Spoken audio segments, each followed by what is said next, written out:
Hey, what's up? Welcome back to the channel. So the votes are in and the people have spoken. And XGov's with 94%, just over 94% of the vote has overwhelmingly won. Option A. So what does that mean? What is an XGov? How long are they going to have to lock up their coin? How are they going to decide to vote? Well, we'll get into that here in a second, but a bit of piece of information that I thought was really cool and awesome to know because it gives you a quick view of your options without having to think about it. Option A is always going to be the option that the Algorand Foundation recommends, and option A is always going to be the option that chooses for some sort of change. Option B is always going to be the option that the Algorand Foundation does not recommend, but obviously you can vote for it at your whim.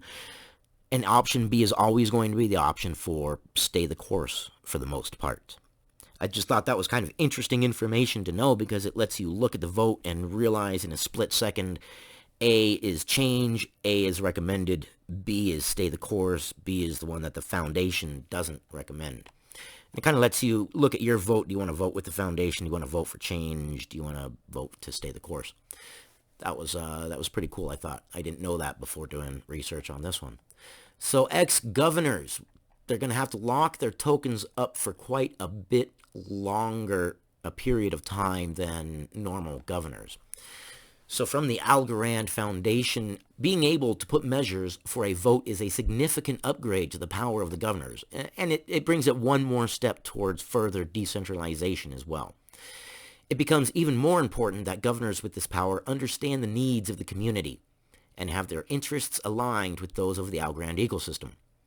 Requiring the support of a higher stake to put a measure to a vote is a necessary step in this direction. But we think that stake is not the only principle to select ExGovs. The willingness to commit for a longer time than normal governors and the experience built through continued service and governance must also be taken into account. Thus, at least 1 year of commitment is required to become an ExGov. 1 year of commitment, at least 1 year of commitment. I don't think they would go higher than 1 year. 1 year, 4 quarters. That's steep. I wouldn't. I don't know how I would feel about having my money locked up for longer than a year. Current APY is at 11%. That's even with governors dropping out, which brings up that percentage rate for whatever reason they become underfunded. You would have to pay me more than 11% to lock up my tokens for more than a year. You would have to pay me more than 11%. So, what happens after the governors complete the 1 year commitments? We propose to have this additional commitment increase the weight of their stake when supporting a voting proposal, based upon years, pretty much. For example, after a few years of governance, one algo in the hands of a 2-year XGov, may have the same weight as 2 algos of a 1-year XGov. So, there has to be a cap, though. I mean, because then you're just getting to the good old boys club. So I hope that they would have a cap. I get it. You're bringing an incentive for people to stay in longer. But I can see some issues coming up with that. Let's say someone's in for 10 years and all of a sudden now 1 algo is worth 10 algo. That gives that person a lot of power. A lot of power. So there must be a cap. There really, really must be a cap. The role of a decentralized autonomous aggregation.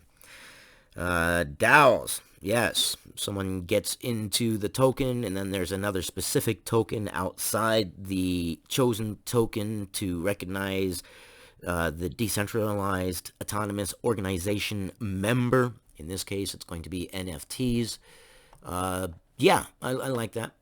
Implementing the principles from above, there are 2 main issues to solve. Yes, I like that they're looking at the issues to solve. Remember, every solution has its own set of problems. That's never going to end. Every time you have a problem and you come up with a solution, sometime in the future, that solution has problems of its own, without fail. There needs to be an aggregation mechanism so that smaller stakeholders also get an opportunity to influence voting measures. The possibility to aggregate the support of a measure, both stake and experience, should be automated as much as possible. Yes, to get rid of any kind of biases. I agree. And there should be a mechanism there so that way smaller stakeholders' voice isn't drowned out. That would not be fair. Perhaps some sort of a pool of voters below a certain threshold, like, I don't know, 10,000, 20,000, whatever it be, Algorand staked, and they all get to vote in a certain way. And just like our elections, their vote, if they swing a certain way, goes to as a vote for a member in the decentralized autonomous organization that can then bring forth the measures that the smaller stakes vote for. I don't know, just kind of swinging in the hits there and thinking. We must measure upfront the willingness of a governor to commit for a long period. Yes, absolutely, because you don't want them backing out. That is not good. And become an ExGov, enforcing the commitment and recognize the blockchain, the ExGov state when achieved. And recognize in the blockchain the ExGov state when achieved, yes. It would be absolutely no good if you were an ExGov and there was no way that you could distinguish yourself as an ExGov. Your vote wouldn't count. And how do we solve that? Most likely, NFTs. It would be desirable to tokenize this recognition as NFTs associated with specific governors and their experience.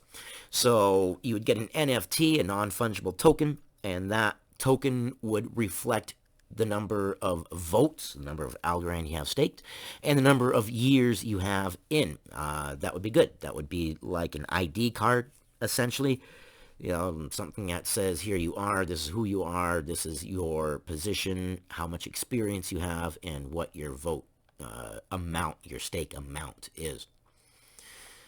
So, we're going to skip down here to what they call a concrete example. To provide more context on the role of a DAO and experience in creating a cohort of XGov, we describe the below a concrete example of how the XGov platform can be set up. So you do have a diagram, Algorand governance model with the Algorand Foundation, and then all the governors and how it is right now where all the governors vote based upon a proposal by the Algorand Foundation. The new proposal would be Algorand Foundation Phase 1 goes to the XGOV'S, measuring, proposing, so decentralized autonomous organization. So the DAO would be able to propose to the XGOV'S, then the Algorand Foundation and the governors, and then it would go to a vote from there. Ooh, gosh, that's a lot of steps. I firmly believe the more steps you have in a project, the more things can fail. But Algorand's been pretty good about solving problems as they come up. An expert governor's term consists of 3 phases. 1, a registration phase. In this first phase, expert governors serve as regular governors, and in addition, they register with the DAO for a period. When that happens, we don't know yet. When registering as governors, they specify the DAO as the beneficiary account that should get their governance rewards. The DAO verifies their registration as governors and gives them XGov tokens, which are frozen and cannot be transferred. So you're basically kind of putting all your rewards that you're going to get per period into the DAO. And in exchange, you're kind of getting an IOU with an NFT that's basically got all your information on. Okay, and then I'm assuming you would, at the end of the staking period, turn in your NFT in exchange for your rewards. And I would assume XGovs would get higher rewards because, I mean, you're locking your algo up for a much, much longer period of time, a year. That's significant. The XGovs must commit their algo and vote during this phase, exactly like all the other governors. An XGov that becomes disqualified from regular governance is also disqualified from their XGov DAO, and their XGov tokens are clawed back and burned. Once a governance period is over, the governance rewards are sent to the DAO. Extended governance. After registration, the XGov continues to govern with the rewards kept in the DAO for a minimum number of periods, say at least 4. 1 year. The rewards collected by the DAO in previous governance periods, both registration and extended phases, are used to sign up as a governor in the next period. It's pretty much the same as now, only through the DAO. The DAO will vote on behalf of all the XGOVs that are registered with it based on their individual indications. The XGOVs that fail to specify their votes are disqualified from the DAO, and their XGov tokens are clawed back and burned.